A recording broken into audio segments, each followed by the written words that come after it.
Cek cek. Kembali lagi dilaporkan dengan mengorek ingatan hingga bisa kembali jalan-jalan. Inilah Wira Cerita episode spesial Syawalan Krapyak Pekalongan. Sebelum akhirnya saya bercerita lebih jauh, mohon digarisbawahi bahwa perjalanan ini terjadi pada tahun 2019 alias tahun lalu.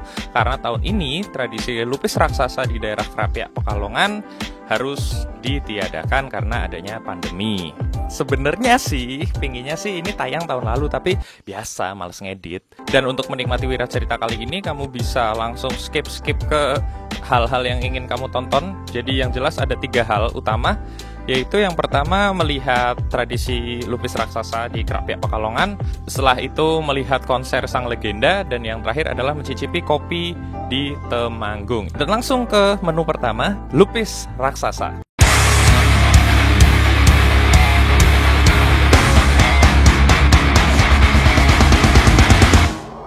Perjalanan ini dimulai pada dini hari ya. Saya berangkat dari rumah, dari Banjarnegara itu nyetir sama mas saya. Dia yang ngerekam-rekamin saya ketika di sana, liputannya bareng-bareng lah biar kelihatan akrab. Saya tuh lahir di Batang, saudara-saudara juga banyak di Pekalongan. Tapi dari dulu tuh saya belum pernah secara langsung melihat tradisi lupis raksasa di Krapyak Pekalongan. Saya lupa ya tepatnya berangkat jam berapa, pokoknya sampai di daerah Pekalongan itu mulai ada matahari terbit. Dan mungkin kamu bertanya, apa sih lupis raksasa, tradisi syawalan di Krapyak? Lupis raksasa di Pekalongan adalah sebuah budaya atau tradisi yang dilakukan oleh masyarakat Pekalongan, tepatnya di daerah Krapyak, bahwa seminggu setelah Idul Fitri, tepatnya di tanggal 8 Syawal, mereka merayakan kembali dalam rasa syukur dengan membuat lupis raksasa tersebut. Nah, dilansir dari situs tourism.pekalongankota.government.id, tradisi ini bermula pada tahun 1855 Masehi, di mana kegiatan ini pertama kali digelar oleh Kiai Haji Abdullah Sirot, keturunan dari Kiai Baurekso. Nah, upacara pemotongannya baru dimulai pertama kali pada tahun 1956 oleh Bapak Rohmat, Kepala Desa Krapyak di saat itu. Lalu, apa itu lupis? Lupis adalah sebuah makanan yang dibuat dari ketan dan dibungkus daun pisang, yang bila direbus sampai masak akan jadi sangat-sangat lengket, seperti hubungan kita saat ini kan.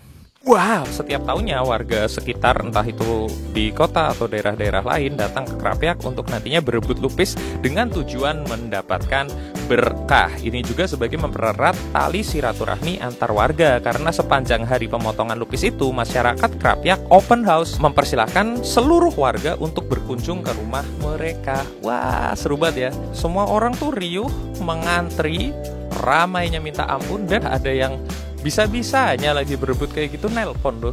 It's the same old story being told inside my head. Terus ada keributan sejenak. Mohon perhatian. Mau dilanjutkan tidak?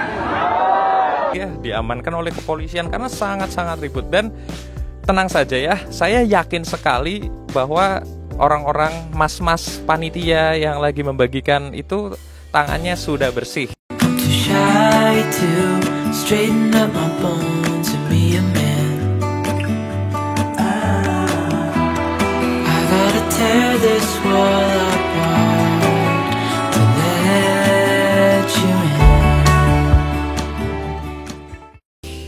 Saya yakin sekali, mari kita makan dengan bismillah, bergizi sampai perut dan sampai menjadikan berkah bagi kita semua. Insya Allah sudah bersih lah semuanya. Saya pun ikut dalam keriuhan itu, terus warganya betul-betul ramah. Jadi ini adalah sebuah kegiatan yang tidak boleh kamu lewatkan ketika kamu ada kesempatan untuk mengunjungi Pekalongan di bulan Syawal. Kemudian malamnya saya janjian sama teman saya.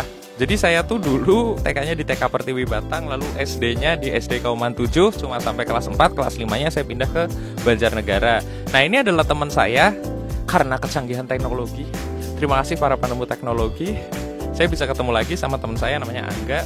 Terus si Angga ini ngajakin saya untuk nonton konser.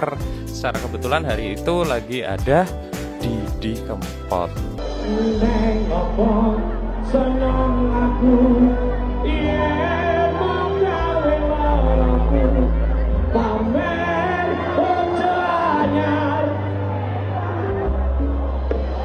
Yang saya tidak menyangka itu akan menjadi konser terakhir Didi Kempot yang bisa saya saksikan.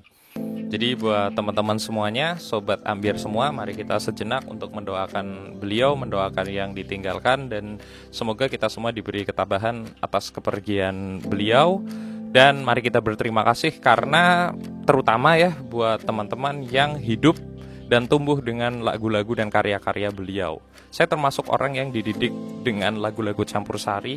Saya ingat sekali dulu tongkrongan saya dulu pas masa kecil itu seneng banget nyanyi teriak-teriak lagu Kuncung. Cilian kuram. Wah, itu sangat-sangat nostalgia betapa kontribusi beliau dalam kehidupan saya dan mungkin kehidupan banyak orang itu begitu abadi dan begitu mewarnai.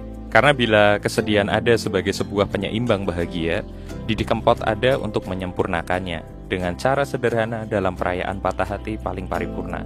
Sampai kapanpun bagiku, beliau adalah teladan perihal semesta ketika bicara cinta. Selamat jalan Pak Didi, selamat menuju ketenangan.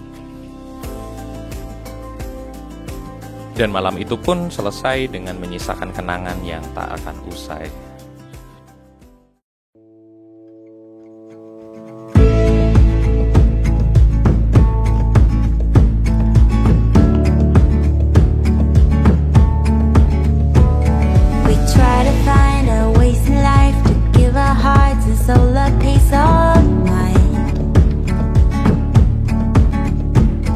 Besok paginya saya kembali pulang ke Banjarnegara dan sengaja lewat Temanggung untuk berjumpa kembali dengan kawan semasa kuliah yang kebetulan mereka sekarang usaha kopi. Wih, seru banget ya. Saya juga main ke Kedung ya, di situ melihat-melihat senja, perkopian mania. Setiap orang punya cara untuk mendamaikan dirinya sendiri dan bagiku kopi senja adalah sebuah pilihan yang tepat, murah, ya kan? Pemuja sasetan juga oke banget loh. Yang penting suasananya chill, nyaman, obrolannya pekat, enak, kopinya nikmat, seru banget ya. Setidaknya dalam sebuah keriuhan satu hari, ada satu waktu yang bikin kita seneng dan bikin kita langsung beban lepas gitu. Dan kopi senja adalah salah satu cara. Setiap orang punya cara masing-masing dan bagiku kopi senja terbaik. Dan biar aku selesaikan kopiku sembari menyiapkan cerita baru. Sampai jumpa di episode selanjutnya. Saya Wiranagara, berbiasalah, berbahagialah. Lalu, apa kabar senja di sekitarmu? Masihkah menyala mengantar peraduan? Atau ikut tenggelam dalam ketidakpastian?